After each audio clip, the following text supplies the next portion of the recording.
반갑습니다. 10월 15일 수요일 큐티 스케치 시간입니다. 오늘 본문은 스가랴 2장 1절부터 13절까지의 말씀입니다.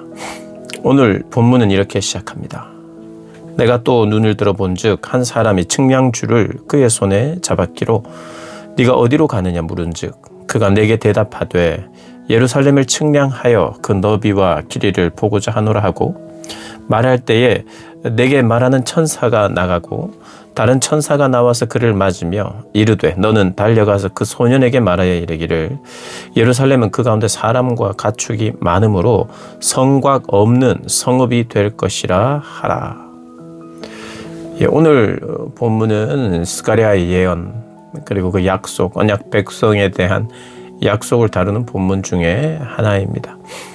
1장 7절부터 마지막 절까지 회복에 관한 예언을 했습니다. 내가 너희에게 돌아갈 것이다. 너희가 내게 돌아오면 회개를 촉구하는 내용이었고요. 너희가 내게 돌아오면 내가 너희에게 돌아가리라. 하나님 돌아오기를 원하시고 하나님도 돌아가겠다고 말씀하셨습니다. 그러면서 하나님께서 그들을 위로하셨죠. 내가 너희들을 보호하셨다. 내가 너희들을 보호했다. 그리고 악인들의 대적의 강도를 내가 조절했다. 그리고 그들이 필요 이상으로 너희들을 괴롭혔는데 내가 그것에 대해서 갚아주겠다. 이런 말씀을 하십니다. 2장 역시도 비슷합니다. 근데 2장은 내가 너희와 함께 하겠다. 임재하겠다. 이런 말씀으로 위로하시고 약속을 다시 한번 확인시키십니다. 그리고 너희를 보호하겠다. 예루살렘을 보호하겠다. 당장 지금 성벽이 없습니다. 그러니까 도시에 성벽이 있어야 돼요. 그래야 외세의 침략, 외부의 침략을 막을 수 있으니까 벽을 세우는 것이 중요하죠. 방어가 중요하죠. 방어. 근데 그런 것 없이 뭔가를 할 때는 불안함이 있습니다. 그래서 이제 그 환상이 나오는 거죠. 어떤 천사가 측량을 하는데 너비와 길이를 그런데 어떤 소년이 한 사람이 측량줄을 그의 손에 잡아서 하려고 합니다. 그런데 그 측량하는 사람에게 천사가 가서 필요 없다. 인간적인 계산, 인간적으로 어떤 것을 시도하여 안전을 추구하려는 거 필요 없다. 왜냐하면 하나님께서 너희를 보호할 거기 때문이다. 그리고 너희에게는 수많은 사람과 수많은 가축들이 있을 것이다. 그게 4절입니다. 예루살렘은 그 가운데 사람과 가축이 많으므로 이것은 복을 받았다는 거예요. 회복되어 간다는 겁니다. 하나님이 복 주시겠다는 거예요. 하나님이 주신 복은 하나님이 책임지시는 거예요. 근데 사람이 그것을 보호하려고 물론 이제 이거를 성벽은 아무것도 필요 없고 문은 항상 열어놓고 다녀야 되고 이걸 이야기하는 게 아니에요. 기본적으로 나중에는 성벽도 재건합니다. 느헤미야 시대에. 근데 이것은 그걸 성벽을 세우든 세우지 않든 참된 성벽이 누구냐? 여호와 하나님이시라는 거예요. 그래서 우리가 찬양을 하죠. 우리의 성벽이 되시는 분은 하나님이세요. 하나님. 우리의 보호와 힘이 되시는 분은 누구냐? 하나님이세요. 그 이야기를 하는 것입니다. 그러면서 상징적으로 불성곽이 되어주겠다. 아니 도시 주변에 다 불이 나고 있으면 어떡합니까?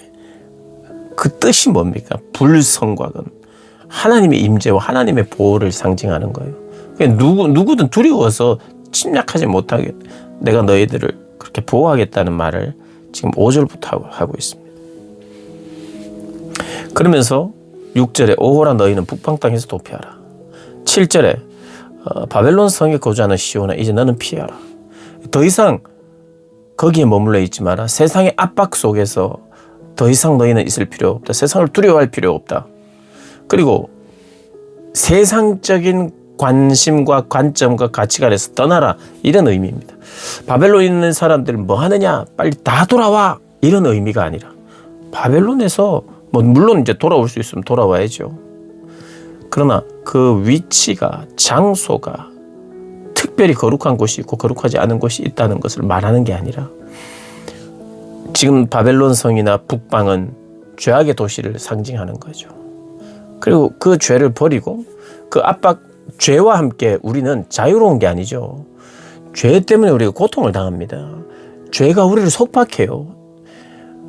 그러니까 죄를 지을 때 우리는 자유를 느끼지만 실제로는 더 조여오죠. 그래서 죄를 짓는 모든 사람들은 억압 속에 살아갑니다. 이 세상을 볼 때 마음대로 살아가는 사람들, 그것이 죄된 삶이면 그 사람들은 반드시 억압 속에서 살게 돼 있어요. 속으시면 안 됩니다. 죄는 우리를 죄워지요. 속박돼요. 자유도 없습니다. 내 마음대로 하는데 내 먹고 싶은 대로 먹고, 놀고 싶은 대로 먹고, 놀고, 나는 너무 좋다, 자유하다. 그렇지 않습니다. 죄는 우리에게 자유를 주지 않죠. 죄의 도시에서. 그 바벨론이 어마어마하게 크고 무슨 메대 바사 이어지는 모든 나라가 그래 보여도 그곳에서 돌아오라 이야기를 합니다. 그러면서 하나님께서 하나 또 약속합니다. 원수를 심판하겠다.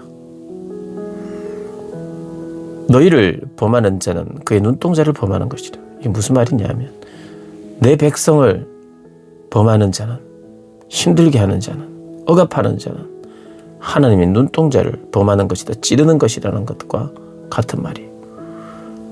눈동자는 이 구약 성경에 눈동자처럼 지킨다.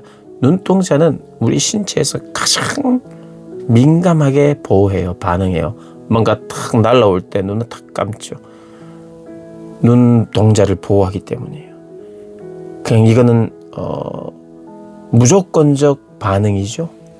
내가 생각하고 있다가 뭐가 쓱 들어오는 것 같은 위협이 있을 때 내가 생각을 하고 내가 결정을 하는 게 아니죠. 무조건적 반사적으로 보호합니다. 하나님이 이렇게 우리를 보호하겠다는 거예요. 감히 필요 이상으로 내 자녀를 아프게 한 것에 대해서 심판하겠다는 거예요. 그래서 너희들아 기뻐하라 말하죠. 왜 기뻐하라? 하나님은요, 기뻐해라. 내가 너희에게 휴가 줄게. 나 없는 삶을, 생활을 휴가 줄 테니까 기뻐하라. 이러는 적이 없습니다. 하나님은 더 가까이 우리에게 오시고 더 임재할 때 너희들 기뻐해야 될 이유가 이거다. 내가 더 확실하게 임재할 때 너희는 기뻐한다. 그래서 기뻐하라는 거예요. 내가 확실하게, 완전하게, 안전하게 임재할 거니까. 내가 너희 가운데 머물 것이니까. 그분이 우리 삶에 머물고 계신다면 그게 우리에게 가장 큰 기쁨이죠. 그날에 많은 나라가 여호와께 속하여 내 백성이 될 것이요. 이스라엘 백성뿐만 아니라 이스라엘 백성을 통해서 열방이, 많은 나라가 여호와께 돌아올 것이다.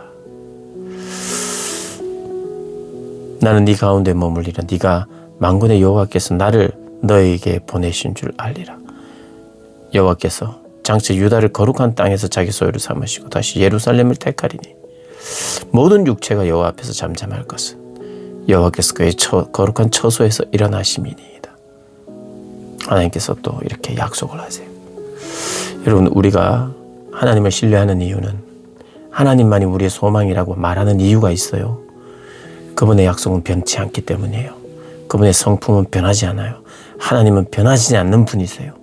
그리고 하나님 우리를 끝까지 포기하지 않겠다는 게 변하지 않아요. 그분에게는 포기란 없습니다. 우리를 향한 포기가 없어요. 그러니까 우리가 신뢰할 수 있는 거예요. 신뢰할 수 있는 유일한 분이 하나님이세요. 그 하나님이 약속해 오세요. 그래서 우리는 약속을 잘 알아야 됩니다. 그리고 약속을 믿는 거예요. 믿음이란 게 뭡니까? 내가 하고 싶은 그 어떤 것을 믿습니다 해가지고 그것을 성취하는 게 믿음이 아닙니다. 내가 생각해보니까 나는 저거 있었으면 좋겠어. 이거 있었으면 좋겠다.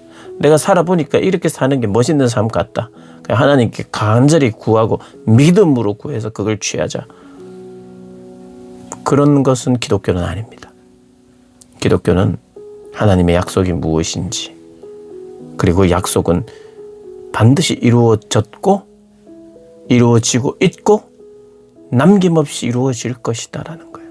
그 약속의 흐름, 그 약속이 무엇이었는지, 그리고 이미 이룬 것이 무엇인지, 지금도 이루어가고 있는 것이 무엇인지, 앞으로 완전하게 이루실 것이 무엇인지를 약속을 살피는 것. 믿음은 그 약속을 많이 알고 확실하게 알고 깊이 아는 것. 그것에 의해서 믿음이 좌우됩니다. 여러분, 여러 사람들이 나는 예수를 믿습니다 할 때 그들마다 믿는 예수의 넓이와 깊이가 다르죠. 다릅니다. 그분에 대한 그분의 약속을 아는 것, 그리고 내 삶 속에 체험적으로 아는 것, 많은 경험 속에서 다시 한번 그 진리를 확인하는 것, 그런 것이 다 깊어지고 넓어지고 견고해지죠. 내가 믿는 예수라고 이름은 똑같이 하지만 그 믿는 믿음의 깊이와 넓이는 다릅니다. 우리가 알아가야 돼요. 아는 만큼 깊어지고 넓어집니다. 그분에 대한 약속, 알면 알수록 그분이 더 나에게 큰 분으로 다가오죠. 그분이 전부일 수밖에 없고 전부여야 하는 이유를 발견하게 되죠. 하나님의 약속을 아는 겁니다. 하나님의 약속. 그분의 약속이 변함없다는 것. 그래서 그분을 신실하다고 말해요. 신실하신 그 하나님 앞에 나도 신실해지는 게 믿음입니다. 믿음. 그렇게 신실해지는 저와 여러분 되시기를, 신실하신 하나님을 만나는 저와 여러분 되시기를 주님의 이름으로 축복합니다.